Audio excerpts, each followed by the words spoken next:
আল্লাহ নবী সাল্লাল্লাহু আলাইহি সাল্লাম সোমবার দিন ইন্তেকালের দিন নবীজি ইন্তেকালের পূর্বে 23 ওয়াক্ত নামাজ জামাতের সাথে নিজে ইমামতি করে পড়াইতে পারেন নাই। হযরত আবু বকর সিদ্দিক ইমামতি করছে নবীজির হায়াত থাকা, এতটা অসুস্থ ছিলেন, উঠতেই পারেন না। শেষ দিন সোমবার ফজরের ওয়াক্তে আল্লাহ নবী সাল্লাল্লাহু আলাইহি ওয়াসাল্লাম মসজিদে নামাজ শুরু হয়েছে ফজর। নবীজি ওনার স্ত্রী আয়েশা রাদিয়াল্লাহু তাআলা আনহা ওনার পিঠে বুকে মাথা রেখেছিলেন। নবীজি বললেন, আয়েশা আমারে সোজা করে বসাও, আমার হুজরার পর্দা সরাও, আমি আমার সাহাবীদের ফজরের নামাজের দৃশ্য দেখব। নবী সাল্লাল্লাহু আলাইহি সাল্লামের রওজা মুবারক এখন আপনারা যারা গেছেন তারা তো দেখছেনই, একেবারে যেখান দিয়ে নবীজির রওজায় আথার, এইটাই মসজিদ, এটা লগে দিয়েই মসজিদ। তো নবী সাল্লাল্লাহু আলাইহি সাল্লামকে আম্মা জান আয়েশা নবীজির বিবি এরকম কনুইর মধ্যে ঠেস দিয়া বসাইছে, পর্দা সরায় দিছে। আল্লাহ নবী দেখলেন পুরা মসজিদ ভরা। ফজরের নামাজ কোন নামাজ? জোহরের পরে যেটা পড়ে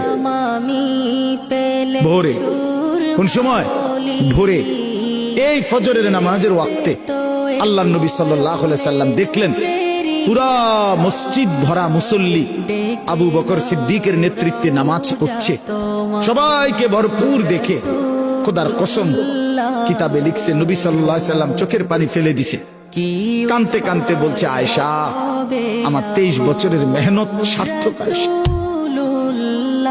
আমি বহুত কষ্ট করেছি রে আয়েশা, গত 23টা বছর আমি পাথরের আঘাত সয়েছি তায়েফে, আমার দান দান শহীদ করছি, আমি পেটের মধ্যে ক্ষুধার কষ্টে পাথর বাঁধছি, আমি কত রাত খাই নাই, কত দিন খাই নাই, অভুক্ত আমি রাত কাটাইছি, দিন কাটাইছি, পাথরের আঘাতে আমার পিঠ চালনির মতো ছিদ্র ছিদ্র হয়ে গেছে, আমার রক্তে উহুদের জমিন ভেসে গেছে, আমি ক্ষুধার কষ্টে 2টা পাথর বাঁধছি, এই যে কষ্ট করছি আয়েশা, আজ আমার উম্মতকে দেখলাম ফজরের নামাজে মসজিদ ভরা নামাজে আসছে, আমি খুশি, আমি সার্থক, আমার মেহনত সার্থক।